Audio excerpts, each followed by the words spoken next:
Amigos de Proterra y de todo el mundo, damos inicio a la charla 30. Buenas tardes, amigas, amigos y amigues. Hoy 20 de noviembre del año 2020, damos inicio a la charla 30 de los viernes con Proterra.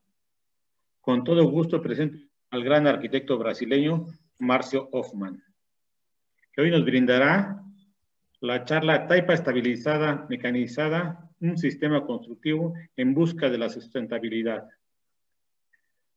Márcio Hoffman es licenciado en Arquitectura y Urbanismo por la Universidad UNIMEP y tiene maestría en Preservación y Restauración del Patrimonio Histórico por la Universidad Federal de Bahía.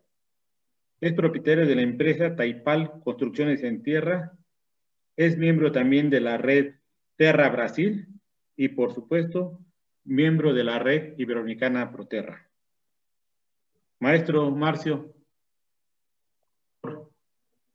adelante. Muchas gracias. Bueno, son tuyos. Muchas gracias. Boa tarde a todos.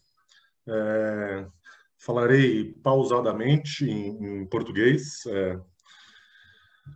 Qualquer dúvida podem me perguntarem, pedir para eu explicar novamente, caso haja alguma dificuldade no entendimento da língua. Eu vou apresentar para vocês o processo, o desenvolvimento dos equipamentos e do processo construtivo desenvolvido aí ao longo de aproximadamente 15 anos, que eu tenho uma pequena empresa chamada Taipal, onde nós somos prestadores de serviço, ou seja, nós não executamos a obra como um todo, fundações, cobertura. Nós somos uma empresa especializada em fazer paredes de taipa. Então, os projetos que eu irei mostrar são projetos de diversos arquitetos brasileiros que nos contratam para executar as paredes de taipa, né? Então, essa primeira imagem, enfim, como eu estava dizendo para a Célia, é de um museu na cidade de Porto Feliz, no interior de São Paulo, que mostra aí, né, as paredes de taipa, que é uma técnica tradicional, milenar, enfim, durável, sem dúvida, né, e sempre houve uma maneira aí de fazer, né, um processo de execução dessas paredes.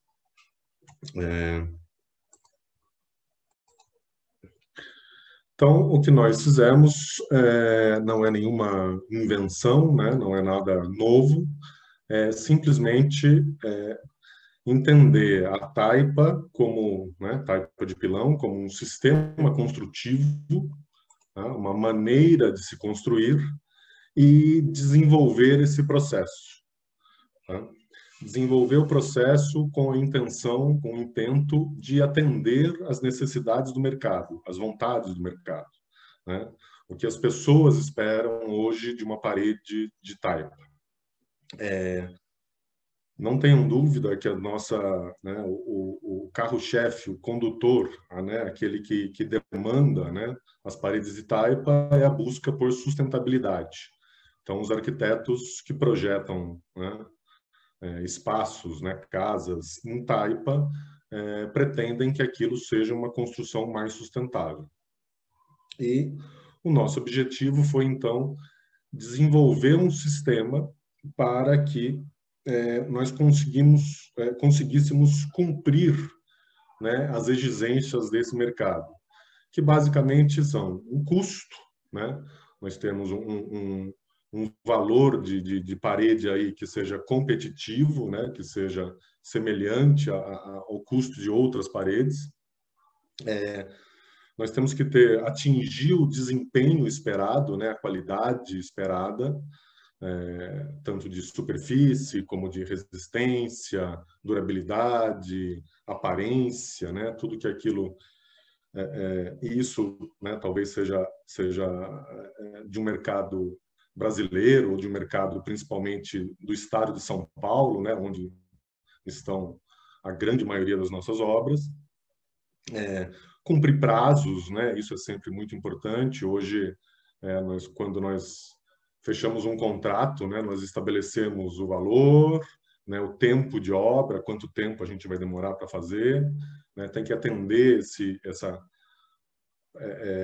a construtora que está fazendo a obra como um todo, ou o arquiteto, enfim, manter custos, né? Então, tudo isso foi a nossa busca para atender aí essas questões do mercado.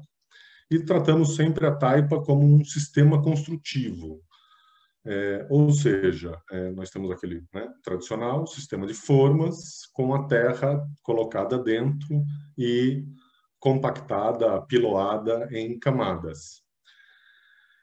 Algumas das nossas obras, né, são com esse solo, com a terra estabilizada, com cimento, com cal, com as duas coisas, com cimento e cal. E isso depende não só do tipo de solo que nós temos, do tipo de terra, né, que nós temos disponível, mas também das exigências do projeto, né? Se o projeto precisa de uma parede mais resistente, aceita uma coisa menos resistente, se vai sofrer intempéries, tomar chuvas. Então, baseado em tudo isso, nós determinamos, então, como que vai ser o material, né, a terra que vai ser colocada lá dentro. Mas sempre trabalhando, então, a taipa como um sistema construtivo, né? Nós não usamos os termos solo-cimento, solo-cal, termos típicos do Brasil aqui, né, que seria terra com cimento, terra com cal, porque para nós é sempre a mesma coisa, né? Um sistema de formas com a terra compactada, piloada dentro, podendo ser, né, estabilizada com aglomerantes ou não. Então, aqui um slide que eu vou repetir, né, durante a minha apresentação. Tenho certeza que a maioria de vocês conhecem muito bem, né, esse diagrama, né, que seria o diagrama que explica aí as etapas de produção de uma parede de taipa. Então, a escolha da terra, né, extração da terra, caracterização da terra, entender que terra que nós vamos usar. Lógico que a busca é sempre usar a terra do próprio canteiro, mas do próprio local da obra, né? Mas se não temos essa disponibilidade, vamos procurar alguma coisa próxima, né? 10 quilômetros, 20 quilômetros, normalmente a gente acha jazidas, né, de terra para trabalhar. Depois a gente vai tratar do preparo, né, da mistura dessa terra com os aglomerantes, com areia.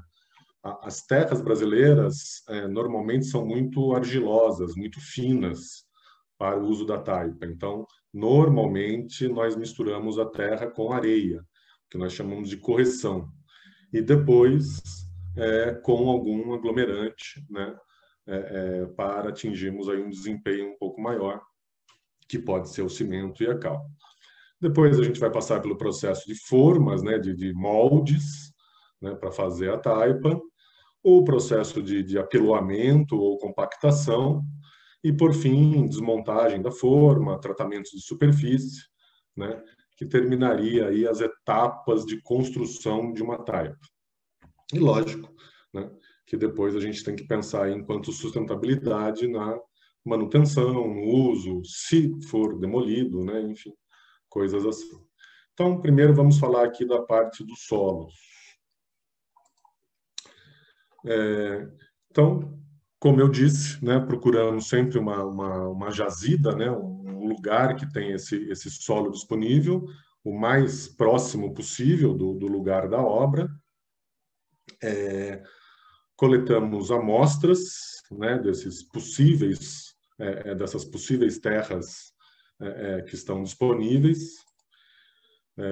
Brasileiros e espanhóis aí, eu vou tentar sempre usar o termo terra para não confundir com o sozinho, o solo, né? Eu estaria mais acostumado a usar o termo solo para falar sobre terra, mas vou tentar manter a palavra terra em uso aqui, para que todos compreendam. Então, coletamos essas amostras de terra. Alguns projetos pedem diferenciação de cores, paredes diferentes ou desenhos nas paredes. Então, dependendo de cada obra, de cada projeto, coletamos essas amostras de terra e fazemos a caracterização delas, né, usando um laboratório. Eu estou numa cidade no interior do estado de São Paulo, chamada Piracicaba, e aqui em Piracicaba nós temos a Faculdade de Agronomia da USP, que é uma grande universidade brasileira, e nessa Faculdade de Agronomia tem um laboratório de solos. Esse laboratório de solos é voltado para a produção agrícola. Então, eu não tenho disponibilidade para fazer os ensaios de mecânica de solos, né, mais usuais para a caracterização de terra no uso na construção com terra, né, os limites de Atterberg e coisas assim. Então, nós fizemos, ao longo desses anos, uma adaptação, né, do resultado desses ensaios, que eu consigo aqui na Faculdade de Agronomia da USP, para compreender a terra que eu vou usar. Esse laboratório me faz um ensaio de granulometria, conhecido por todos, que vai me dizer a quantidade de argila, silt, areia, tipos de argila, tipos de areia predominantes, né, areias grossas, finas, médias, tal. E para caracterizar o tipo predominante de argila mineral, eu faço um ensaio chamado ensaio de fertilidade, que me dá uma série de características do solo, principalmente essa última coluna aqui, que é a CTC, capacidade de troca catiônica. Então, percebendo a capacidade de troca catiônica com a quantidade de argila, né, presente no solo, eu consigo entender se esse argilo mineral, né, ou argilo mineral predominante naquele solo é muito ativo ou pouco ativo, né?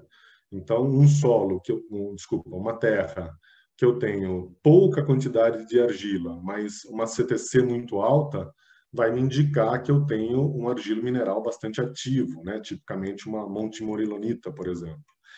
E ao contrário, um solo que eu tenha uma grande quantidade de argila, mas uma CTC baixa, vai me indicar que eu tenho uma argila menos ativa, né? Tipo uma caulinita. E que estaria profundamente ligado com os limites de Atterberg, né? Com as questões de trabalhabilidade do solo. Então, isso vai ser um indicador para eu fazer tanto a correção, que eu vou colocar areia, geralmente adicionar areia à terra que eu tenho, e ao tipo de aglomerante que eu vou usar, né? O cal, tipicamente, a cal, né? A cali, tipicamente um aglomerante que ajuda, né? Melhora muito as características de argila minerais mais ativos, né? Por floculação, ela vai estabilizar esse argila mineral. Para solos com argilos minerais menos ativos, né? O tipo mais indicado seria o cimento, para aumentar aí o desempenho. E, normalmente, para aumentar o desempenho, mesmo em solos que eu tenho muito argila e argilo minerais ativos, eu vou entrar com uma quantidade de cal e uma quantidade de cimento. Então, conhecendo a terra disponível ali, a terra que eu posso usar, né, eu vou também entender o projeto, né, entender quais são os parâmetros de engenharia que esse projeto exige. Se essas paredes, né, são submetidas a grandes tensões, se elas estão expostas às intempéries, né, chuvas, né, então essa parede tem aproximadamente 6 metros de altura, tem uma grande carga aqui embaixo, até pelo peso próprio da parede, tem uma laje que está engastada nela, tem um telhado que está apoiado nela, tem situações que ela vai estar exposta. Então, uma parede que, né, vai sofrer grandes exigências, vai ser muito exigida. Então, em função disso e do tipo de terra que eu tenho, eu vou determinar o tipo de aglomerante e a quantidade de aglomerante. Lógico que se a busca é sustentabilidade, eu tenho que ter limites, né, nessa quantidade de aglomerante. Então, nós trabalhamos normalmente com, no máximo, 8% de aglomerante, 8% em peso do aglomerante que eu vou usar, seja cal, seja cimento, seja mistura dos dois. Tá? Um outro procedimento é, né, conhecido, caracterizada a terra disponível, determinado, então, essa mistura, né, que tipo de mistura eu vou fazer, com quantidade de areia, quantidade de cal e de cimento. Posso ainda ter algumas pequenas variações aí nessas proporções para conseguir diferentes texturas, diferentes cores, né? E então nós montamos esses mini painéis aí na obra para que os proprietários, arquitetos, enfim, né, avaliem e autorizem então a execução da obra como um todo. Então, conhecido a terra que eu tenho, caracterizada a terra, né, determinada a mistura aí que eu vou fazer, agora eu preciso de uma maneira de preparar tudo isso, né, misturar, né, qual o procedimento. No início da nossa empresa, há 15 anos atrás, o procedimento era tradicional, enfim, feito aí com, né, de maneira manual, com enxadas, não me lembro agora o nome exato aí de enxada em espanhol, mas enfim, com pás, enxadas, né, de maneira manual. Agora, isso é um problema porque a qualidade da mistura, né, a capacidade do sujeito fazer isso manualmente é, é, é baixa, né, pouca, né, é muito complicado você ter homogeneização, né, homogeneizar toda a mistura manualmente. Então, isso acaba exigindo, às vezes, até uma quantidade maior de aglomerantes, né, para que eu consiga estabilizar todo o solo. Então, o processo foi tentar desenvolver alguma coisa, né, um misturador, aí, uma máquina para misturar a terra. Tentamos, né, o uso do sistema mais tradicional, aí, né, no Brasil é muito fácil nós alugarmos, locarmos essa máquina aí chamada betoneira, mas ela não funciona, né, muito bem para misturar a terra para fazer taipa pelo grau de umidade, né? A betoneira é feita para massa plástica, né, com 30% de umidade. E nós trabalhamos ali entre 8% e 12% de umidade, então a betoneira não funciona bem. Então nós desenvolvemos, né, uma máquina chamada de misturador de pás rotativas, tá? Para que a gente sempre tenha uma homogeneização, né, garanta uma qualidade nessa etapa do processo, né, e possa diminuir, minimizar a quantidade de aglomerantes usados. Então, esse é o nosso... Nós temos duas máquinas hoje, esse é o mais antigo. Nós carregamos ele, né, com os baldes aqui, vocês estão vendo aqui terras, né, uma terra mais amarela, uma terra mais vermelha, aqui tem uma areia que já foi jogada lá dentro. São 4 pás aqui que vão rodando e depois descarregando aqui numa boca e servem aqui a massa pronta para ir pro taipau, né, para forno.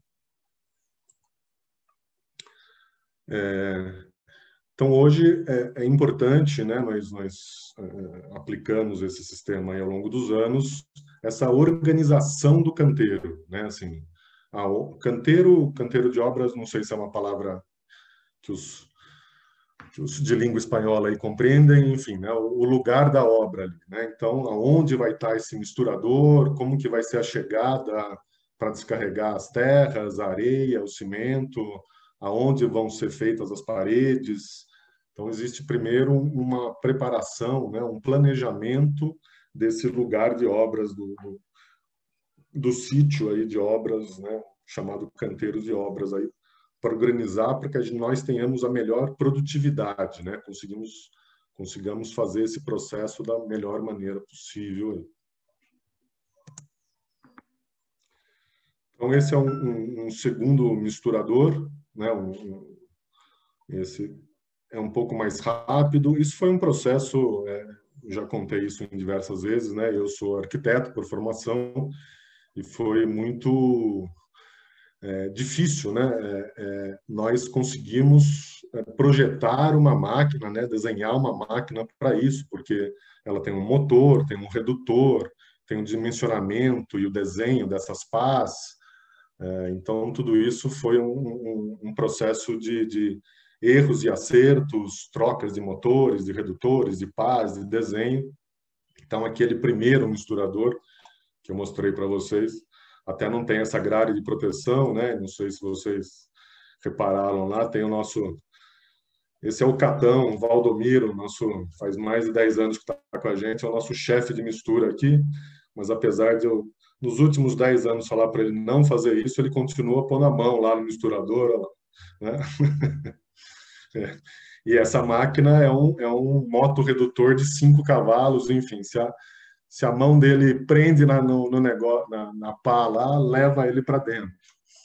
Então, esse segundo misturador aqui, que as pás vocês vão ver que roda um pouco mais rápido, tá? Tem uma homogeneização ainda melhor da mistura, tem essa grade de proteção aqui para que a gente não...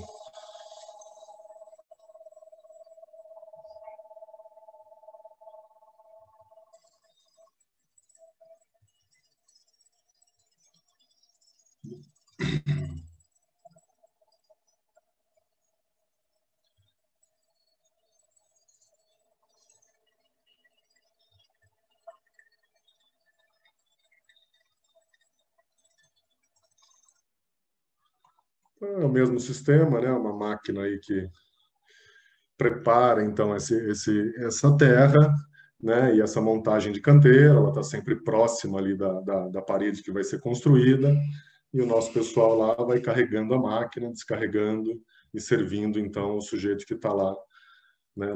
Na forma lá, no molde, apiloando, compactando a parede.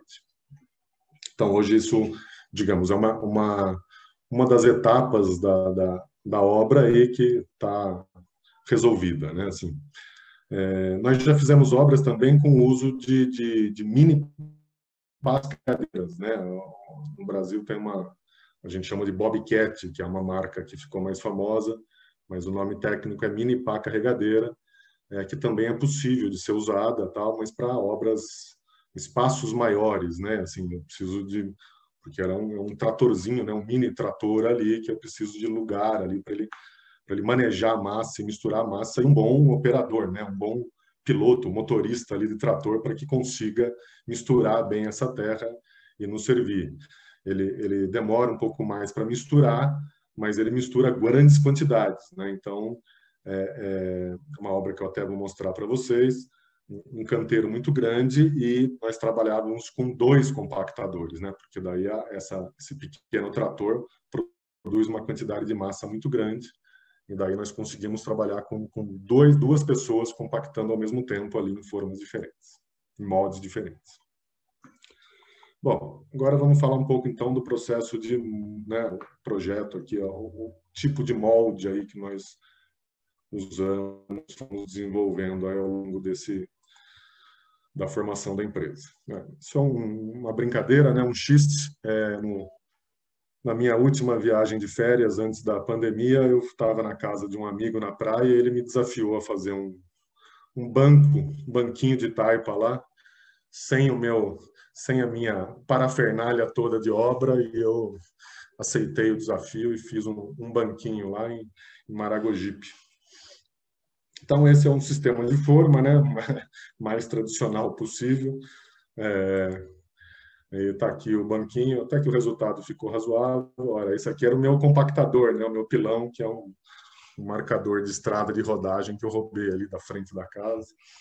Mas a ideia, então, era produzir um sistema de forma em função daquilo que eu disse lá no começo. Eu preciso garantir qualidade, preciso garantir custo, preciso garantir prazo de obra, para atender aquelas demandas do mercado, e uma questão de sustentabilidade. Quer dizer, sempre que eu trabalhei, né, antes de desenvolver as formas metálicas, os moldes metálicos que nós usamos hoje, sempre, né, se você trabalha com moldes de madeira, acaba se perdendo muito rápido, é difícil uma modulação, então faço uma obra, depois corto para fazer uma segunda, depois uma terceira, já tenho que substituir muitas peças, então a gente acabava consumindo, né, usando e desprezando muito o madeiramento. Mas esse foi um sistema primeiro que a gente usava, inspirado nas formas do CEPED, né, um trabalho desenvolvido pela professora Célia Neves. Foi de lá que nós começamos aí o processo. Então fomos desenvolvendo aí, né, tipos de forma de madeira. Uma ideia era, né, que a forma já servisse de andaime para a gente não ter uma segunda coisa. Lógico que aqui está tudo muito perigoso, né? Enfim, foi uma coisa que foi sendo desenvolvida aí. Partimos para estruturas metálicas, né? Usar peças metálicas como estrutura da forma, tentando também minimizar, né, a quantidade de peças, né? Assim, quanto menos maneiras de montar a forma, quanto menos tipos de peças eu tenho, eu vou ter menos erros ao montar essa forma. Então, quanto mais modular, mais simples ela for, melhor. Então, foi isso que nós fomos tentando aí criar ao longo dos anos, né? Uma forma que seja fácil de montar o molde, né? Que seja fácil de montar, principalmente, né? Importante para quem trabalha com taipa sabe disso. Ele tem que ser fácil de desmontar, né? Na hora da desforma é muito importante, não agredir, não machucar a parede pronta, e ser o mais eficiente, mais rápido, com menos erro possível. Partimos para um sistema de treliças, né, metálicas, que eram engatadas por outras peças. Aqui já se atendia, né, a questão do andaime, a forma já é o andaime, né? Então, inicialmente se monta a estrutura metálica e depois coloca peças de madeira. No Brasil aqui a gente chama de madeirite, né? O madeirite é essa placa preta que é usada para fazer concreto, né? Hormigão aparente. A modulação dessa forma, né? As dimensões da estrutura metálica são diretamente ligadas às dimensões das placas de madeira, de madeirite, que nós temos disponíveis no mercado brasileiro. Elas têm 2,20 de comprimento, 2,20 metros de comprimento por 1,10 de altura. Então, esses módulos aqui, eles têm 1,10 por 55. Ou seja, nós fatiamos o madeirite em 4, né? Então, primeiro se monta toda a estrutura metálica e depois se põe peças aqui, 1,10 por 55, 1,10 por 55, monta só essa primeira camada, joga a terra dentro, compacta. Monta uma segunda camada, terra dentro, compacta, terceira camada. Então, no final, né, da parede a taipa tá aí dentro, né? E aí o sistema de desforma, né? Então, aí eu vou desmontando as treliças, tirando treliça por treliça. Aqui são as hastes, né, que engatam as treliças e vão fazendo essa coisa, e a parede terminada lá no fundo. Essa forma nos funcionou muito bem por um tempo, mas ela era muito delgada, muito pouco rígida e feito de um material chamado metalon, que é uma mistura de aço com alumínio, muito leve, mas com, não sei se o termo correto é esse, um índice de escoamento muito alto. Então, conforme nós fomos fazendo obras, ela foi ganhando uma deformação, né? A própria forma, no processo de apiloamento, ela sofre uma deformação e ela foi somando, né, assim, essa deformação. Então, depois de 6, 7 obras aí que nós fizemos usando essas formas, as treliças já estavam bastante tortas, deformadas. Então, nós finalmente partimos para esse último sistema de forma, que é o que eu uso hoje, tá? Que são compostas por barras de aço. as treliças são mais pesadas, né? Tem uma maior dificuldade aí para montar, mas nós já estamos há mais de 5 anos aí com esse equipamento e tem funcionado muito bem. Então, são treliças metálicas com 3 metros de altura, ligadas por barras com 1,10 m, ainda naquela modulação do madeirite, da placa de madeira.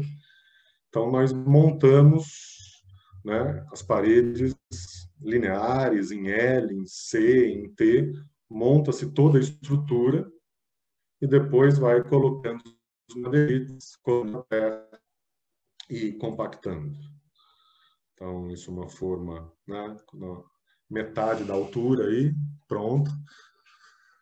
Então, a sequência agora aqui é colocar mais uma linha de travessas dessas aqui em cima, mais uma linha de madeirites pretos aqui em cima, e depois vai colocando a terra, piloando até o final, e depois desmolda, né, desmonta tudo isso. Eu disse, né, estamos trabalhando com esse sistema de forma já há mais de 5 anos, mas ainda, né, continuamos reinventando, ou adaptando, ou melhorando, né? Então, por exemplo, antes, o primeiro madeirite ele ficava encostado lá no chão. E o chão, às vezes, é de terra, tem pedrinhas, então esse madeirite não ficava alinhado, tinha uma dificuldade.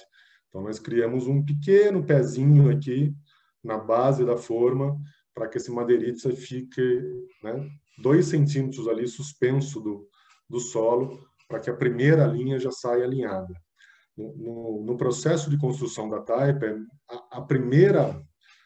os primeiros 50 centímetros de altura ali da parede são os mais importantes, né? Eles têm que estar perfeitamente alinhados e perfeitamente aprumados, porque dali vai ser o resultado de toda a parede.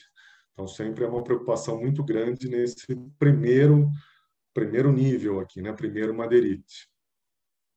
Hoje nós temos também essas sapatas, né, para ajustar essas imperfeições do terreno, né, que tem uma rosca que a gente regula o prumo da treliça. Então, todo esse cuidado, né, para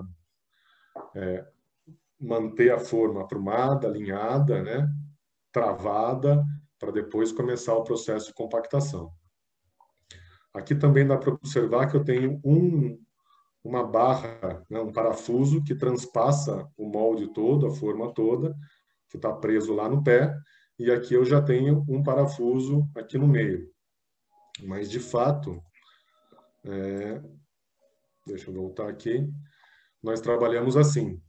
Nós prendemos a forma aqui embaixo, uma primeira barra, esse parafuso, tem um parafuso aqui em cima.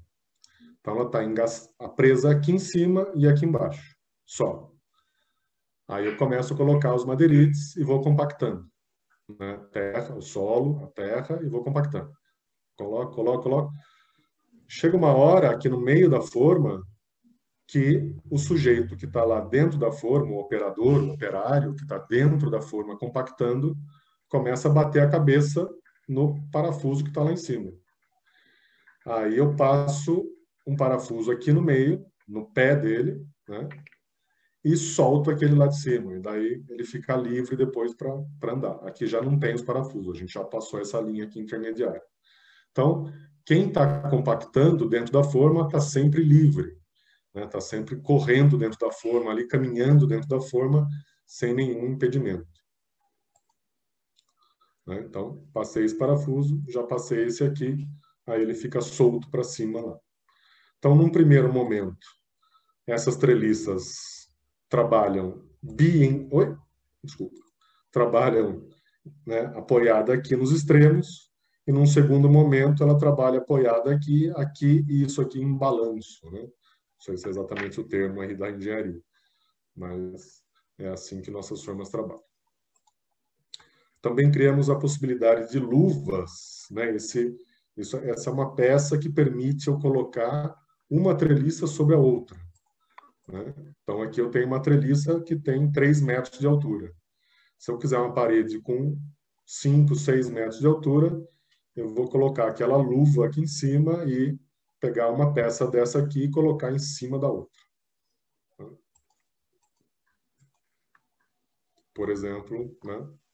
Essa é uma escultura que nós fizemos, uma obra de arte, né? Para uma artista plástica que fez o desenho. Nós executamos, então, a obra. São paredes com 7 metros de altura aqui. Acho que tem as fotos dela pronta aqui. Mas está aqui o sistema de luvas, né? Então, tem uma treliça de 3 metros com uma outra treliça aqui sobre ela aqui em cima. Então, esse é o sistema que me permite aí fazer paredes lineares, paredes em L, paredes em T. E hoje eu não tenho desenho aqui, mas nós desenvolvemos uma peça para fazer ângulos abertos e ângulos obtusos. Tá? Então, isso também a gente já consegue fazer hoje para atender aí as demandas dos projetos arquitetônicos. Paredes curvas ainda não conseguimos desenvolver uma forma modular para isso, né? Cada curva tem um raio e isso, enfim, não conseguimos imaginar nada que atenda diferentes possibilidades aí né, diferentes raios e curvas. Então, sempre quando surge uma parede curva num projeto de arquitetura, a gente acaba desenvolvendo a forma de carpintaria, né? E daí tem um custo dessa forma, e essa forma se perde, enfim. Não recomendamos, mas, como eu disse, atendemos ou tentamos atender as demandas dos projetos. Acho que aqui tem um filminho aqui de um processo de desmonte, então, desse sistema de forma aqui. Montagem e desmontagem. Então, desmontou aquela do lado e montou essa do lado aqui.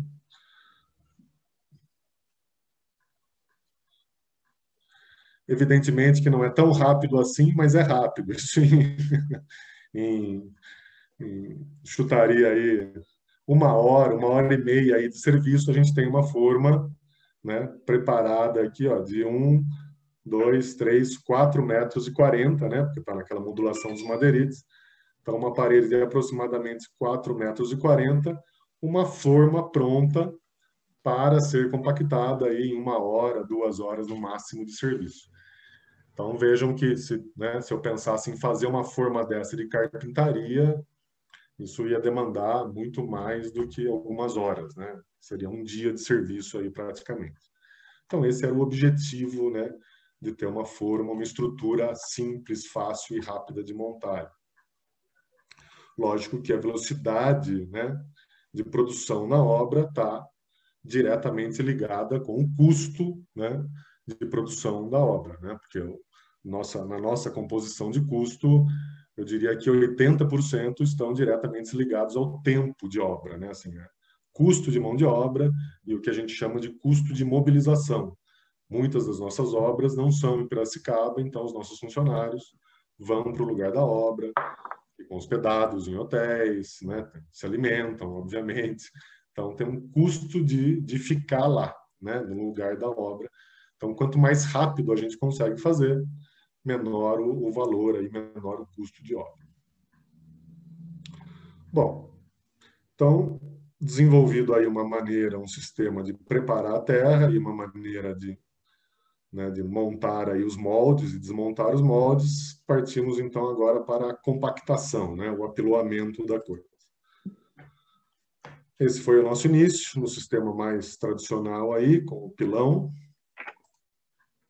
Depois nós tentamos fazer uma adaptação dessa pequena sapata base em marteletes pneumáticos, tá? Rompedores, né? Esses pequenos equipamentos pneumáticos ou elétricos para quebrar coisas, né? Quebrar paredes, quebrar pisos. Mas ele tem uma frequência muito alta, o percurso do apiloamento é muito curto, é muito pequeno, também eles não aguentam trabalhar o dia todo, a ergonometria, né, a posição da pessoa que está aqui compactando é muito ruim, muito desconfortável, né? Então, finalmente fomos né, não conseguimos fugir aí, fomos para o mercado americano porque eles têm tudo, né? O americano produz tudo, tem tudo para vender lá, e lá tem, então, os que eles chamam de tampers. Uma coisa muito simples, né? Aqui no Brasil é chamado de compactador tipo agulha, mas pela falta de demanda não tem empresas que produzem isso. Pelo menos na época não tinha, hoje já tem, tá? Não é uma questão de tecnologia, é uma coisa muito simples, é um pistão pneumático, né? Mas nós compramos o primeiro lá nos Estados Unidos, da empresa Chicago Pneumatics, funciona muito bem, então nós compramos o segundo, hoje temos um terceiro aí, e hoje no Brasil, inclusive, a empresa tem assessoria técnica aqui e tal, então viramos fregueses aí deles, mas existem diversas empresas aí, mundo afora, aí, que produzem, então, esses equipamentos que são típicos aí para a produção de type, né? Outra coisa importante no processo de compactação, todos sabem, é a umidade, né? Eu trabalhar dentro da umidade ótima. Então, algumas obras, nós trabalhamos com o SPID, né? Não sei se é uma coisa conhecida internacionalmente, mas, enfim, uma maneira de eu medir a umidade da minha terra preparada lá, para que eu atinja o grau, né, ótimo de adensamento. Agora, o que nós percebemos rapidamente foi que o sujeito que está lá na máquina, naquela máquina de misturar a terra, e a pessoa que está compactando aqui, percebem muito facilmente essa variação de umidade. O sujeito que está na máquina, às vezes colocando a mão lá dentro, não deveria, mas coloca e faz aquele bolinho de terra. Com a experiência, como eu disse, nós temos um funcionário lá que é o nosso chefe do misturador, o Valdomiro. Ele está com a gente já faz mais de 10 anos e conhece perfeitamente o grau de umidade ideal da terra. E a pessoa que está aqui compactando também percebe facilmente, porque quando a terra está muito seca, ela não compacta bem, e quando tá muito úmida, ela gruda no pilão. Então, nós abandonamos o nosso SPID, hoje nós não trabalhamos mais com isso. A gente faz um ajuste ali um pouco mais cuidadoso no começo e tal, e depois os operários vão fazendo e sempre atingem um desempenho muito próximo. Eu percebi que ela não pode perder a configuração. Tem alguém? Não. Então, esse é o sistema de compactação aqui. Então, acho que tem um filminho aqui.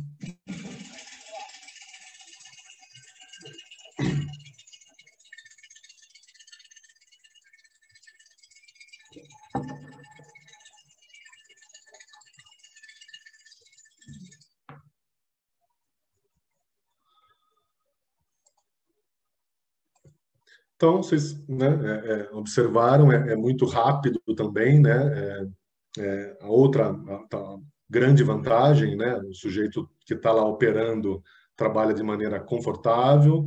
Lógico, é um trabalho pesado, mas, né, muito menos exigente, né, do que fazer esse apiloamento manual ou com aqueles outras ferramentas que eu mostrei. Funciona muito bem. Com 2 ou 3 passagens, no máximo, a gente atinge o grau de compactação ideal. Tá? É até perigoso, né, na verdade, porque se você pega um operador aí, um operário menos experiente, que fica ali passando 4, 5 vezes, ele começa a forçar muito o molde, né, ou até quebrar a camada de baixo, enfim. Então, hoje, né, toda essa experiência, esse know-how aí está com os nossos funcionários, o pessoal que trabalha com a gente, né? Esse é o nosso encarregado, o Flávio, está desde o começo, hoje é nosso sócio, inclusive, ele tem participação, né, na empresa, ajudou muito aí no desenvolvimento das formas, dos processos todos, enfim, é ele que comanda as nossas obras aí. Então, finalizados os processos, né? Então, assim, conseguimos aí uma maneira de caracterizar o solo, determinar, então, as melhores misturas, preparar a terra, né, com a melhor qualidade possível, melhor homogeneização daquilo lá, para minimizar a quantidade de aglomerantes, né? Compramos aí coisas prontas aí para compactar as coisas de uma maneira mais produtiva e também homogênea, né? Não tem uma diferença ali, o compactador não se cansa no decorrer do dia, né? Ele trabalha sempre com a mesma frequência, com o mesmo peso, né?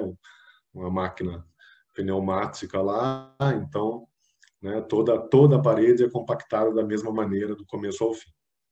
E vou mostrar para vocês algumas coisas, né, obras aí, enfim, que nós já fizemos. Então, esse é um eco-work aqui em Piracicaba, com essas paredes coloridas, uns nichos. Né? Esse é uma pousada, um pequeno hotel em São Bento do Sapucaí. Essas são coisas mais antigas. Essa é uma casa primeira vez que nós usamos esse sistema de formas, né? Aquele que já é um sistema antigo nosso, né? Mas uma casa aqui no interior de São Paulo também. Os projetistas, né, os arquitetos que projetaram essa casa de um escritório chamado Bernardes Jacobsen, aqui do Brasil. São estruturas de concreto em balanço, as paredes de taipa perimetrais, paredes de alvenaria fazendo divisórias internas, banheiros, e depois uma cobertura com madeira MLC, né, madeira laminada colada, fazendo esses grandes beirais e tal.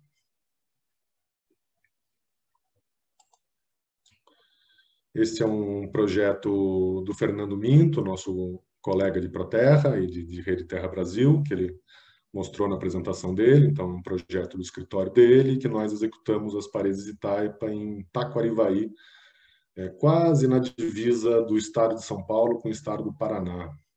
É dentro de uma fazenda produtora de grãos. As madeiras também são essa madeira laminada colada.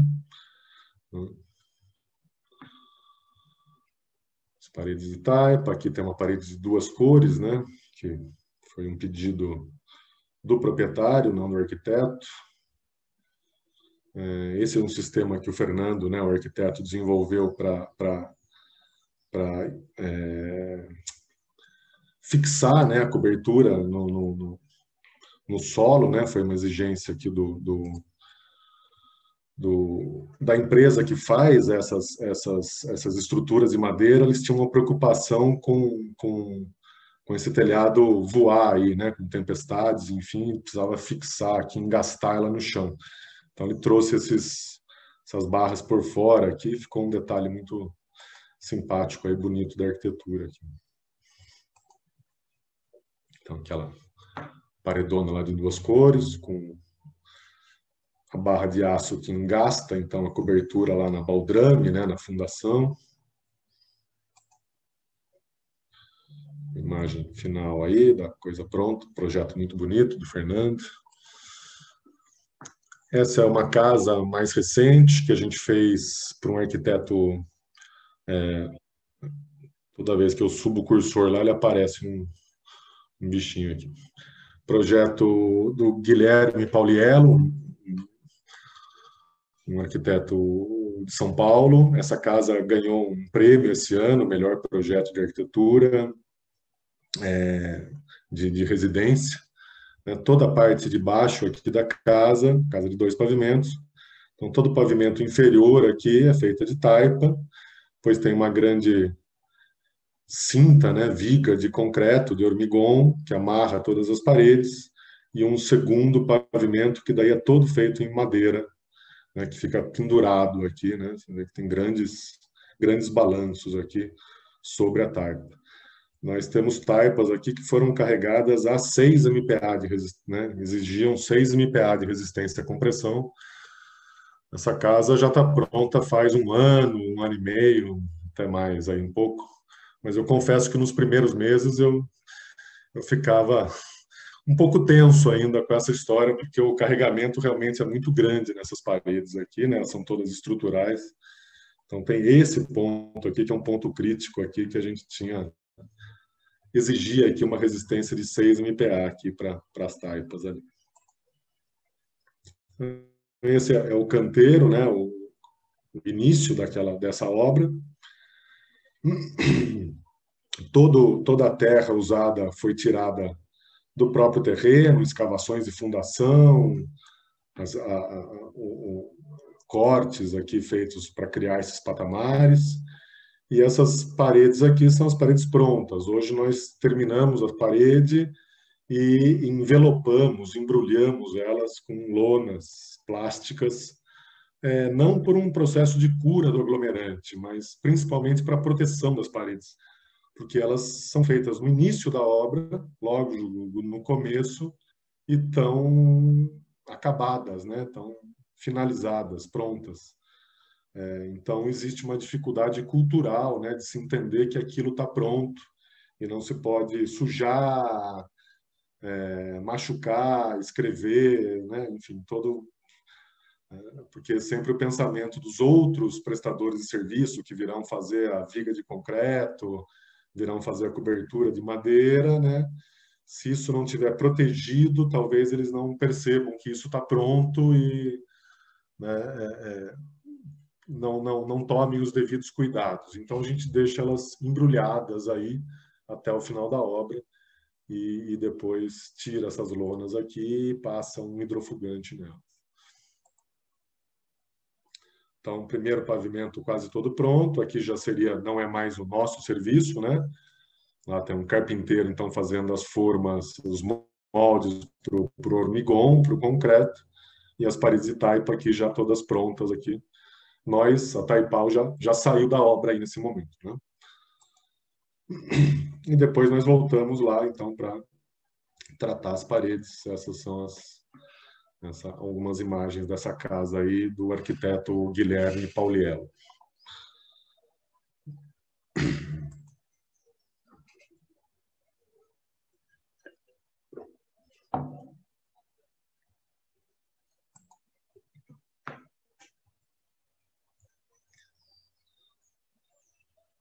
Algumas instalações por fora.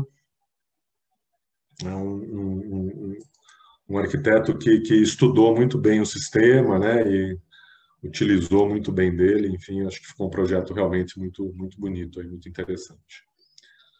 Essa base aqui de concreto, né, para onde protege o rodapé das paredes e permite que a gente monte as formas aqui.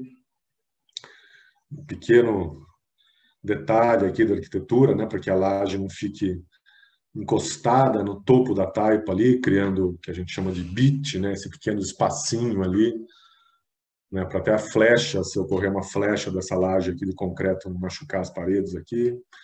Então, esse é o banheiro de um dos quartos lá. Belíssima casa aí do arquiteto Guilherme Pauliello, que nós tivemos o prazer de fazer as paredes de taipa. Mais uma imagem. Percebam que a estrutura do pavimento superior aqui é realmente muito maior, né? Ela tem um balanço aqui de 1,5 m, 2 metros, então essas paredes aqui têm muita carga sobre elas aqui, mas parece que está lá até hoje. Pelo menos não ouvi dizer que caiu ainda. Nós também atendemos, enfim, como aquela escultura que eu mostrei para vocês lá, né? Aquela forma com 7 metros de altura. Isso foi também uma escultura que fomos contratados para executar. Essa é uma casa bandeirista, né? Uma casa do período colonial, de mais ou menos 1700, dentro da cidade de São Paulo, do movimento dos bandeirantes. E teve uma exposição de arte lá e enfim, concepção do artista que, né, projetou esses móveis de taipa aqui e colocou as coisas ao lado e passou uma corrente, enfim, tem uma instalação aí, né, do artista Matheus Rocha Pita. O mais difícil foi a gente fazer o vaso sanitário de taipa, né? Quando ele falou para a gente que ele queria um vaso, a gente falou, bom, ainda não conseguimos fazer essa forma aqui de taipa, né, de um vaso, mas fizemos uma coisa que ele aceitou lá, que foi esse bidê quadrado de taipa aqui, mas, enfim, é um processo. Essa é uma outra escultura. Isso foi feito dentro de um museu em São Paulo. Aqui a gente teve uma grande dificuldade em função... Isso é uma laje de piso, né? Tem um pavimento inferior aqui. Então, nós utilizamos argila expandida dentro da massa para minimizar o peso próprio das paredes e não sobrecarregarmos as lajes aqui. Ficou interessante, é uma textura diferente. Bastante argila expandida dentro da taipa, lógico, né? É só uma escultura, né? Essas taipas não são carregadas, não sofrem tensão, então nós tivemos a liberdade aqui de mexer nesse traço. Essa é a imagem daquela escultura, né, que eu tinha mostrado para vocês, a forma lá com 7 metros de altura, tem nesse ponto aqui. Observem que as paredes, né, o topo das paredes são todos fora de prumo, né? Isso era uma exigência, um pedido da artista, não é um erro de execução, não. Ela queria mais, na verdade, né? Ela queria uma coisa mais inclinada, assim, e eu fiquei com medo e falei, olha, não, vamos... primeira vez que eu faço, vamos fazer só deve ter uns 30, 40 centímetros aqui em relação aos 6, 7 metros de altura ali, então já fica perceptivo e eu não me arrisco muito a derrubar a parede em cima dos outros aqui. Mais uma imagem dessa escultura. Essa escultura é no Rio de Janeiro, né? Foi feita, ela foi efêmera, né? Foi construída e demolida depois do prazo da exposição lá, dentro do Paço Imperial, no Rio de Janeiro aqui. Mais uma imagem. As formas lá montadas dentro o Paço Imperial é um dos principais monumentos históricos do Brasil aí, preservado, né, por todos os órgãos de proteção, IPHAN e etc. Então foi uma obra, uma lona aqui embaixo, enfim, teve umas complicações de logística aqui para a gente atender aí as exigências dos órgãos de patrimônio, né? Porque realmente era uma estrutura muito grande dentro de um importante monumento histórico do Brasil. Hein?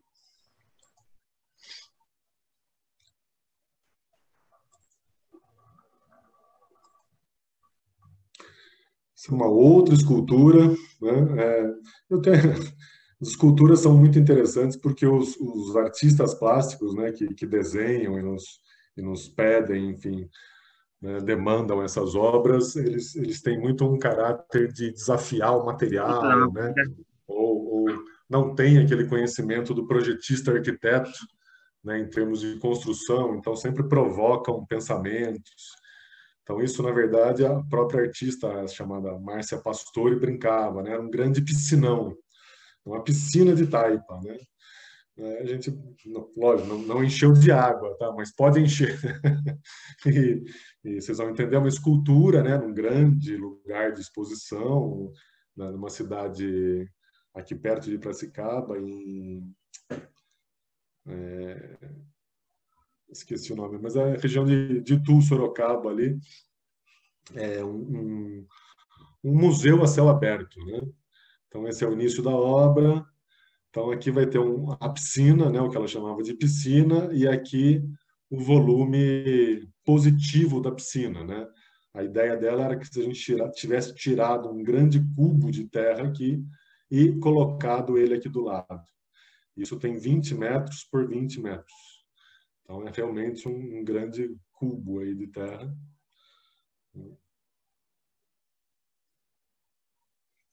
Esse é um filme que tá no YouTube, tá? Se vocês procurarem lá, Márcia Pastore, Transposição, é o nome da obra, né? Esse é o nome da artista, Márcia Pastore. Fama Campo é o nome da instituição aí, desse museu a céu aberto. É um filme muito longo, não vou, né, passar ele todo aqui para vocês, mas só para vocês entenderem um pouco. Aqui é um filme editado, né, feito pela própria artista. Então, tem o início da obra aí, né? É um filme com um caráter já também artístico, né? Enfim, mostra todo o processo aí de desenvolvimento dela, nosso trabalho, né? As primeiras marcações lá no terreno. E acabou se criando, então, né? Cavamos esse buraco aí, é 1,5 metro de profundidade, marcamos a obra, tal.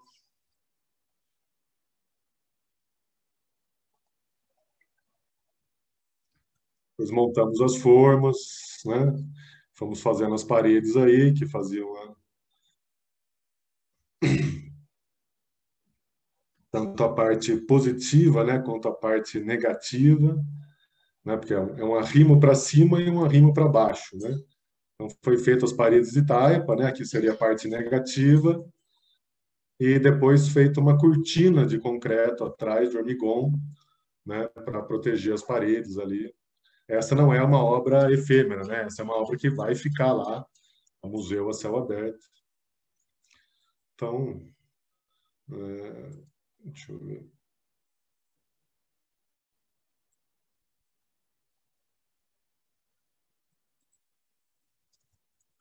Essa é a própria artista compactando.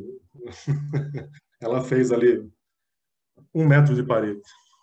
E aí a obra pronta. Aí, né? Tem imagens também. Então, cubo para cima e cubo para baixo. Hein? Vamos ver. Ah, esse é o dia da inauguração da obra, né? Tinha um balão lá, essa foto do drone aqui. Então, aqui é a piscina e aqui é o cubo positivo aqui que foi colocado do lado. Então, isso aqui é um arrimo de taipa, né? E aqui também um arrimo de taipa aqui. A ideia dela era que ó, a grama depois, né, o mato aqui, a vegetação, tampe tudo isso aqui e tampe a parte de cima também para se ter a sensação de que isso foi sacado aqui de baixo e colocado para cima. Esse é um outro projeto de uma casa de um arquiteto chamado Guilherme Torres, né, que é uma taipa em balanço. Lógico que tem uma viga metálica aqui, né, para fazer isso, né, não propusemos fazer realmente a taipa em balanço, e tem um cano embutido lá, porque essa parede que está em balanço faz inclusive uma cascata de água. Enfim, era tudo que a gente disse para o arquiteto que não era possível fazer, né?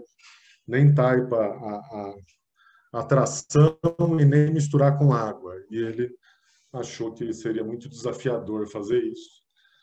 São projetos, como eu disse, não são projetos nossos, né? E que dentro das possibilidades, mas lógico que isso implica em custos, né? Em diferentes valores aí de obra, atender essas demandas aí, essas vontades, desejos aí dos arquitetos e proprietários de casas e tal. Essa é uma residência que tem esse painel de taipa, só tem esse painel de taipa e um painel central, é mais decorativo do que não é a estrutura da casa, né? Aqui nesse lugar ela serve inclusive como estrutura do apoio dessa cobertura, mas a casa toda é feita de wood frame.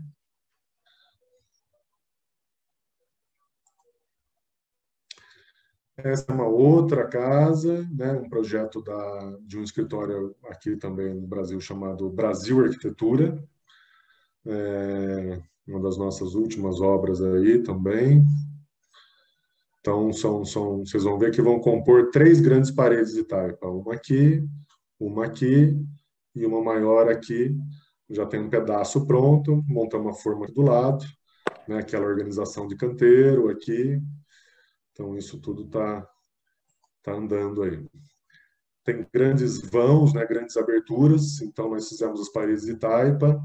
Depois, com o caminhão Moon, que foram instaladas vigas metálicas, né? Para fazer os vãos, né? As aberturas, portas aí. Então, as paredes de uma primeira altura prontas, vigas metálicas colocadas, né, simplesmente colocadas em cima. Aqui já está a forma montada, o molde montado para fazer a parede, porque essas paredes todas têm 6 metros de altura.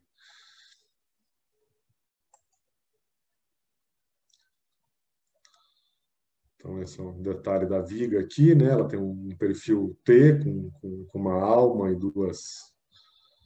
uma mesa inferior da dimensão da parede, que tem 40, e uma mesa superior com 20, né? Para que a terra entre aqui e depois fique só a lâmina de baixo aqui aparecendo, né? Colocamos uma massa de terra aqui antes de colocar essa viga, para que a viga assentasse bem, né? Distribuísse a carga sobre toda essa região. Aqui o detalhe, né, dessa massinha de terra aqui colocada antes de colocar a viga metálica, né? Ela está com uma coloração diferente porque ela está úmida, mas depois ela sumiu, né? As paredes de baixo já protegidas e montando as formas aí, as paredes de cima. Uma região que ventava, estava uma época de muito vento, então nós puxamos tirantes lá para a forma não mexer. Quase pronto, né? As outras paredes da casa são de alvenaria. Então, de taipa são esses 3 grandes elementos arquitetônicos aqui, essas 3 grandes paredes, e feitas com solos, com terras diferentes, né? Essa é uma terra mais vermelha, uma terra mais amarela e uma terra mais rosa. Isso também pedido da arquitetura, né? Quando estava assim, eu achei que estava no momento ideal. Por mim, podia ter terminado a obra e para mim fiquei satisfeito com o resultado, né? Mas o proprietário quis continuar, quis colocar cobertura, o telhado e tal. Então, essas são algumas aberturas, né, que estão essas janelinhas aqui em cima, né, nesse paredão vermelho. O arquiteto chamava de óculos, né?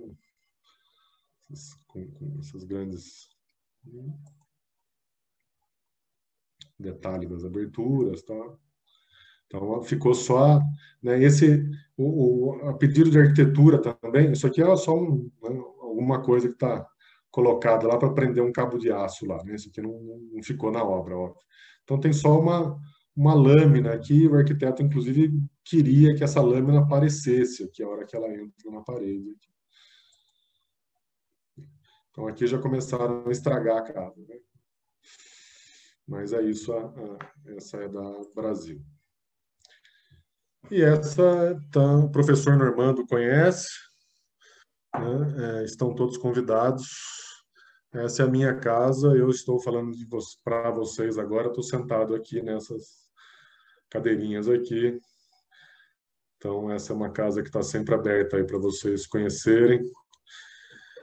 Esse é o meu Pierro, um pastor alemão que não morde ninguém. Essa é a minha casa hoje. São painéis de taipa que fazem a parte perimetral.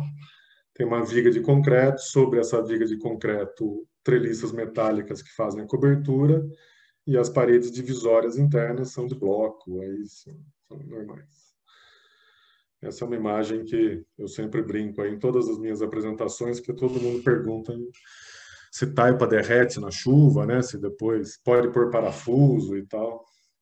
Então, essa é uma imagem que eu sempre gosto de mostrar aqui com eu, minha ex-esposa e minha filha deitado na rede. Aí temos um ensaio de arrancamento aí, como diriam os engenheiros aí, Patrício, Célia, Normando, aí tá provado que a parede aguenta aí a coisa.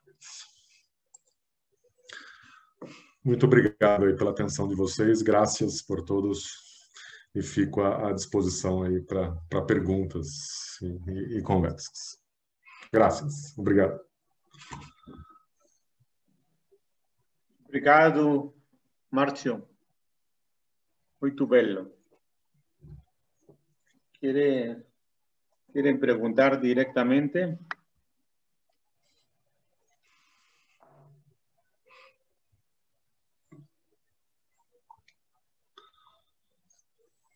Patricio, adelante.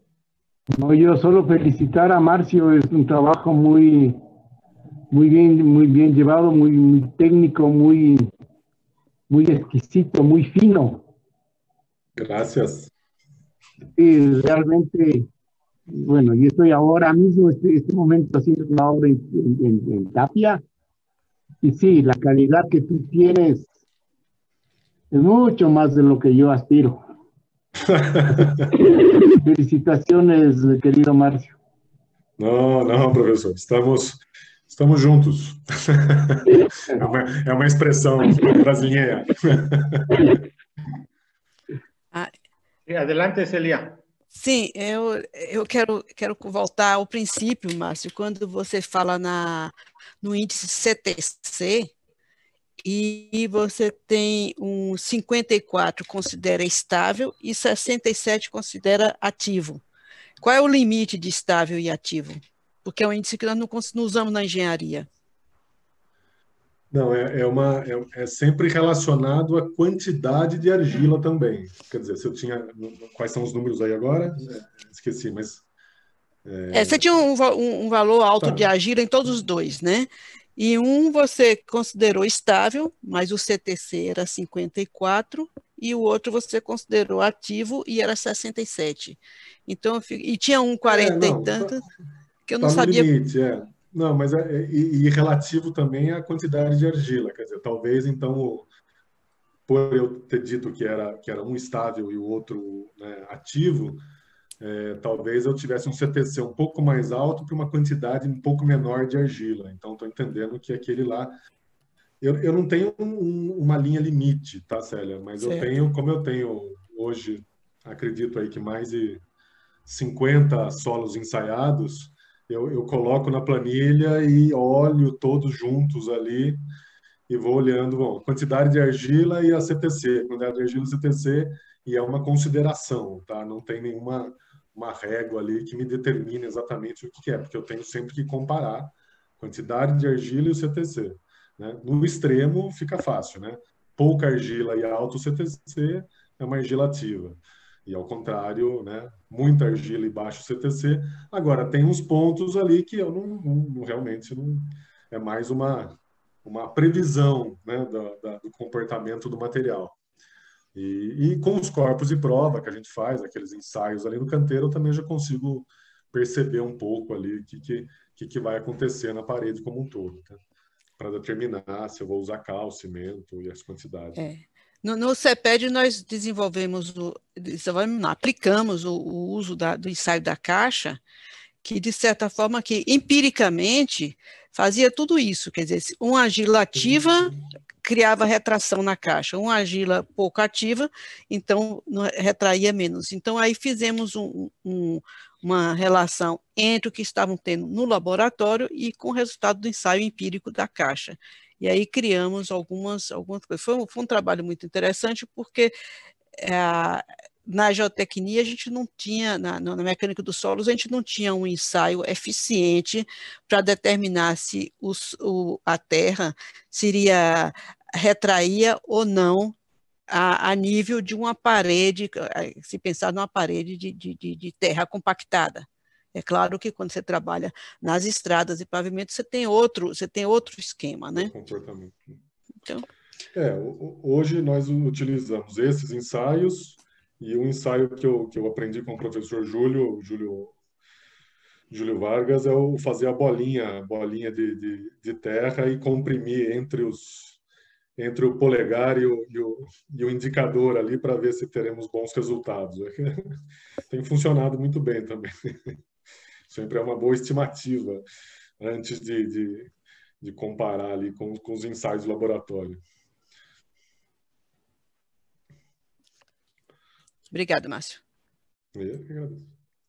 Márcio, hay otras preguntas que hay aquí directamente en el chat, te la leo. Una es, la altura máxima que alcanzas que has realizado, o si hay alguna relación del ancho, como normalmente se trata, con el ancho del muro con la altura. Sim. Trabalhamos com índice de 1 para 16, 1 para 18, com ela estabilizada. Né? Na altura? 1 para 18 A cada... Que é uma conta aí. Explique o que é 1 para 16, 1 para 18. O índice de esbeltez não é conhecido, né? 1 metro de altura daria 16 centímetros de ancho. Ya. Né? 2 metros de altura... Não, tá muito aí. Peraí, tá errado. Adelante, Dividido Julio. por 16, né? 1 dividido... 1 dividido por 16. Para cada 1 metro de altura, 7 centímetros de ancho. Ya. 1 dividido por 16. Né? Então, 3 metros de altura seria 21 centímetros. 21 centímetros seria o suficiente. 21 Nós centímetros. trabalhamos sempre com 30 ou mais, por causa do nosso sistema de moldes, porque o operador do pilão, do compactador, trabalha dentro do molde. Então, com um molde de 20 centímetros, eu não consigo operar dentro do molde. Então, a gente sempre parte com 30 centímetros. Aquelas paredes mais altas são de 40 ou 45 centímetros de ancho. A altura máxima foi daquela casa última que eu mostrei, que chega a 7 metros de altura, 6, 7 metros de altura. Mais do que isso, nós nunca fizemos. Lógico que tem um limite ali, depois pela tensão da própria base da parede. Né? Tem uma hora aí que o peso próprio vai ser superior à tensão máxima. Né? Então... Adelante, Julio. Gracias, Marcio. Olá, professor Júlio. Não tinha Mira, visto. Marcio, ha sido un verdadero placer ver tu magnífico trabajo, un trabajo pionero. Gracias. Difícilmente vas a... Sí, es extraordinario. Y me da mucho gusto volverte a ver desde nuestras conversaciones en Valparaíso. La última vez que recordarás. Em breve. Vamos esperar o fim da pandemia para nos vermos. Desgraciadamente, los sismos no nos permiten a los peruanos trabajar como tú, Sí. pero se aprende mucho y algún día podremos mejorar nuestra tecnología de tapial. Tá. Gracias. Graças. E eu que digo, pioneiros são vocês. Pioneiro em Brasil é Célia Neves. Ela que me iniciou.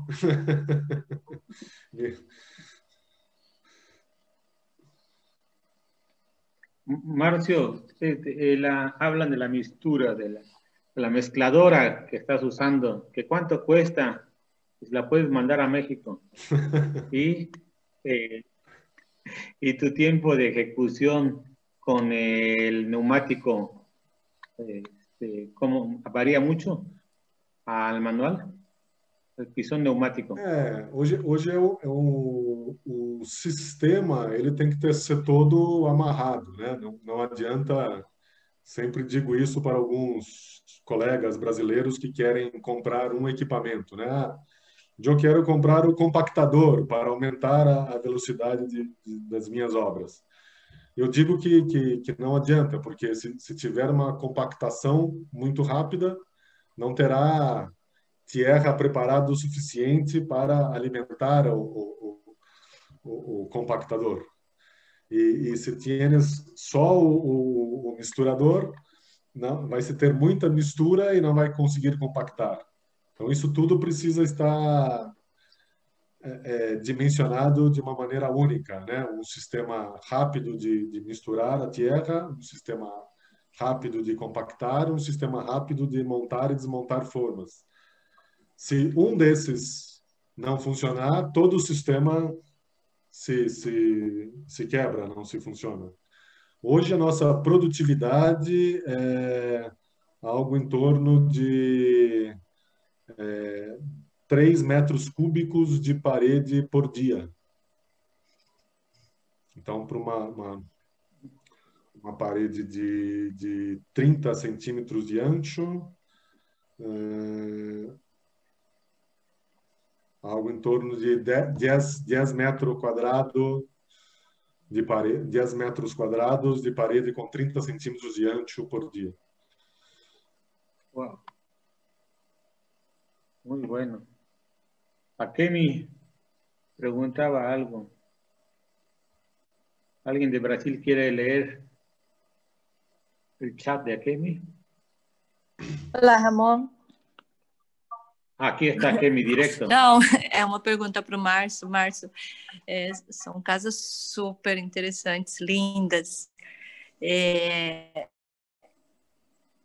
A viabilidade disso para uma casa mais simples em termos de custo, sem contar a questão da sustentabilidade, da questão plástica, enfim, que sem dúvida é bem superior. De que forma a gente consegue viabilizar isso? O custo hoje das nossas paredes, né, lógico, como eu disse, é muito relativo ao sistema, principalmente ao sistema de formas, né? Assim, então, se você vai fazer painéis retilíneos ou em L com até 3 metros de altura, com 30 centímetros de espessura, hoje eu tenho um custo de produção dessas paredes abaixo dos R$300 por metro quadrado. Para uma parede que é estrutura, vedação e acabamento, isso é muito competitivo no mercado, né? Mesmo para um mercado de classe média, média baixa, né? Enfim. A minha casa tem uma aparência bonita, mas eu não tenho dinheiro, não. E já fizemos casas, já fizemos casas de 60, 70 metros quadrados, enfim, sem... não aumenta o custo da obra. Agora, lógico que tem arquitetos, né, e eu mostro algumas obras que são mais chamativas aos olhos, né, e de grandes mansões e grandes escritórios de arquitetura, e que às vezes exigem, né, de que faça aquela parede em balanço com um cano de água dentro. Lógico que desse sujeito eu vou cobrar bem mais que isso, né? Então, eu também preciso pagar o meu caviar, né, Kemi? Então, desses a gente cobra bem também. Não, imaginando aqui se a gente, réis mortais, conseguem. Não, conseguem sim. A gente... um sistema assim... um sonho, enfim, um trabalho que a gente começou a desenvolver lá com a NAG, né, a professora Andréa Nagui Silva, da Universidade Federal do Mato Grosso do Sul, você conhece, né? Foi de fazer um projeto de habitação social, né, em Taipa. Então, assim, uma forma que se repita, né, que se monte muito facilmente e se repita, o custo do insumo é muito barato. A mão de obra pode ser capacitada. E se você tiver, né, máquinas aí que você vai depreciar e não comprar, né, obviamente, porque as nossas máquinas custam caro, mas elas também têm uma vida útil muito longa. Então, né, lógico, hoje talvez eu tenha mais dividido por 5 aí, mais de $30 mil de equipamento. Mas eu não compro isso para fazer uma casa, eu deprecio isso ao longo de anos, né? Então, o custo é principalmente de mão de obra. E com um projeto bem adaptado para a forma, dá para trabalhar com coisas até mais... Lógico, se você comparar com coisas com o mesmo desempenho térmico, acústico e de resistência, é mais barato que qualquer outro sistema. Legal. Mas não é mais barato que um bloco de concreto. Claro, né? claro. Mas aí o desempenho é outro também. Então. Valeu. Obrigada. Adelante, Normando. Prende tu micrófono, por favor. Márcio, lindas as paredes que você faz, né? E a cor das terras são maravilhosas, né? Márcio, talvez avisar os colegas latino-americanos que nós estamos num processo de elaboração de uma norma técnica para justamente o controle de qualidade desse tipo de obra, né? E que a tentativa é justamente para que possa haver uma difusão maior, uma vez que se vai ter possibilidade de existirem responsáveis técnicos e essa técnica possa se difundir em maior escala no Brasil e na América Latina. Né? Sim, é isso? Sim.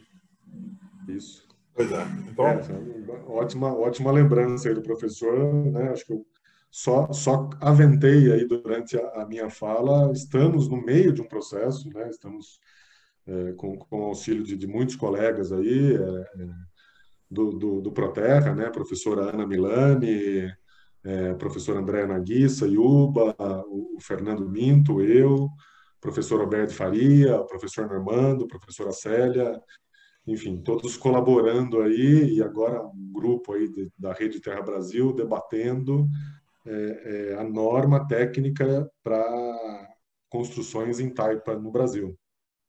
Isso é muito importante, porque no mercado que eu atuo, enfim, sempre uma questão aqui no Brasil é o financiamento, né? Você conseguir pegar dinheiro emprestado de bancos para construir a sua casa, não importa a classe social, né? Essa possibilidade existe para as diferentes classes sociais.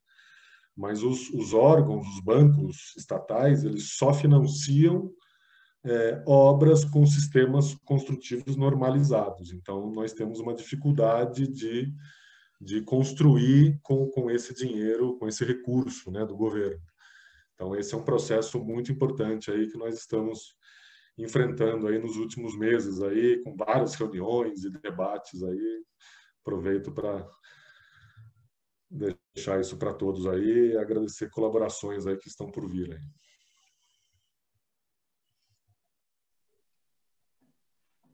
Muito obrigado, Márcio. ¿Alguna otra pregunta o algo? Parece que estaba Andrés, quería preguntar si sigue todavía ahí. No entendía la pregunta.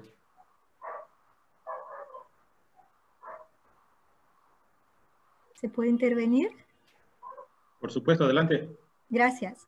Quería hacerte una pregunta, Márcio. Si ha habido alguna experiencia en aplicarlo en zonas sísmicas. Yo soy de Perú y, como tú sabes, es complicado. Hay veces aplicar algunos sistemas. Quería saber si de repente habían tenido alguna experiencia en laboratorio o algo, o sencillamente no lo han considerado de repente. Não. Já temos muitos sismos políticos no Brasil. Não. Já temos o Bolsonaro aqui, não precisamos de mais desgraças. Xistes, não tenho essa experiência, né, na nossa formação, inclusive no curso de arquitetura, né, na graduação do curso de arquitetura, e acho que mesmo nos de engenharia no Brasil. Esse é um assunto que nós temos muito pouco conhecimento, né? Assim, porque, felizmente, não somos, não sofremos, né?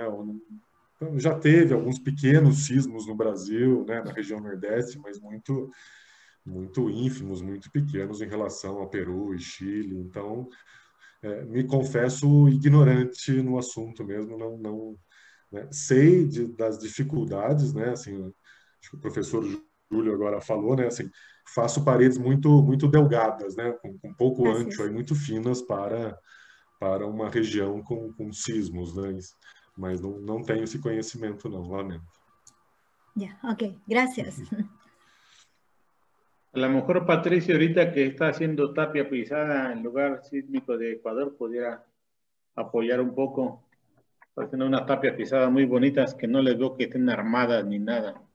Están armadas del corazón de Patricio, que nos diga qué está haciendo, porque él es ingeniero y nos puede explicar muy bien. No, pues ahí yo creo que quien tiene la palabra es Julio. Julio, buenas tardes. Lo que nosotros agora que era para ele falar, ele não quer falar. Quando não é para falar, ele fala. Agora que é para falar, não quer falar. Sí. O sea, construimos con todas las recomendaciones de Perú, de la norma peruana. que eso es lo que la norma ecuatoriana dice, refiérase a la norma peruana. Entonces me haces tú la pregunta a mí, Ramón, y como la norma dice, me refiero al experto peruano.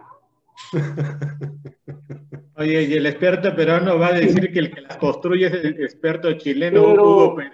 pero nosotros acá en Ecuador construimos las tapias mínimo 40 centímetros y de acuerdo a la altura hasta 50 centímetros, manteniendo la relación 1:8. 1:8. Sí. Entonces, con 40 centímetros yo puedo llegar hasta 3:20. Eso es lo que nos mantenemos. Sí, mira, aquí trabajo con 1:18, ¿no? Sí, no, lo de ustedes está bien. Por eso es que tapia nosotros en zona urbana no podemos construir porque gasta mucho terreno. Más bien son en zonas periféricas de Quito. No, ahora mismo estoy trabajando para en un sector pudiente, pero periférico de Quito. Julio, por favor. Si me permiten un comentario, espero tratar de ser breve, pero Chile no puede construir con tierra, está prohibido construir con tierra. Ellos sí hemos trabajado juntos y tienen una norma para la reparación patrimonial, las casas antiguas de tierra, para poder mantenerlas, conservarlas. En Perú sí tenemos una norma única que contempla adobe y tapiado. Pero el nombre de la norma es diseño y construcción de tierra reforzada. O sea, la tierra que no está reforzada no puede conseguir licencia para construir. Entonces, la gran variación es que nosotros usamos refuerzos dentro o fuera de los muros para tratar de evitar que los terremotos colapsen los muros y peligre la vida de los ocupantes. Entonces, la norma explica varios sistemas de refuerzo y se puede escoger entre los tipos de refuerzo. Y eso hace una diferencia enorme. Los refuerzos normalmente son exteriores, entonces no podemos gozar de la belleza del terminado en el exterior del muro de tapial, porque tenemos que tener una malla protectora y eso interrumpe la estética. Entonces, usamos el tapial, sí, mucho menos que el adobe por estas circunstancias, ¿no? El adobe también tiene que ser reforzado. Esa es la diferencia fundamental. Y no podemos mezclar materiales, por ejemplo,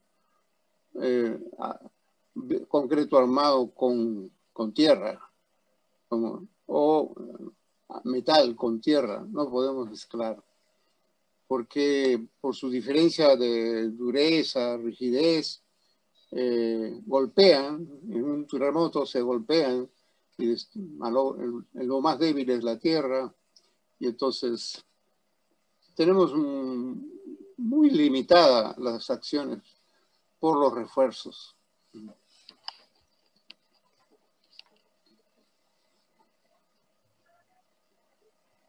Muy bien. Ramón. Muchas gracias, Julio. Muchas gracias a todos. Les agradezco mucho la paciencia y el esfuerzo de todos para entender a Marcio, el idioma, y que es la forma de unir a Iberoamérica y Latinoamérica, por el portugués, portuñol y español, o castellano, como quieran. Ángels, que también está por ahí, que ha sido una de las grandes trabajadoras de tapia pisada allá en España, o Patricio. Ahora Pacha, que está haciendo los nuevos talleres de tapia decorativa, en Volver a la Tierra. Entonces hay un trabajo muy interesante de todo este grupo de tierra trabajando con tapia. Pues aquí agradezco mucho a todos por el interés y nos vemos la próxima semana en la última charla del año de los viernes con Proterra. Nos va a acompañar la ingeniera Delmi Núñez, que es la coordinadora de la red. Muchas gracias a todos y buenas tardes. Buenas tardes, muchas gracias a todos. Agradeço pela oportunidade e pela paciência em escutar-me. Gracias.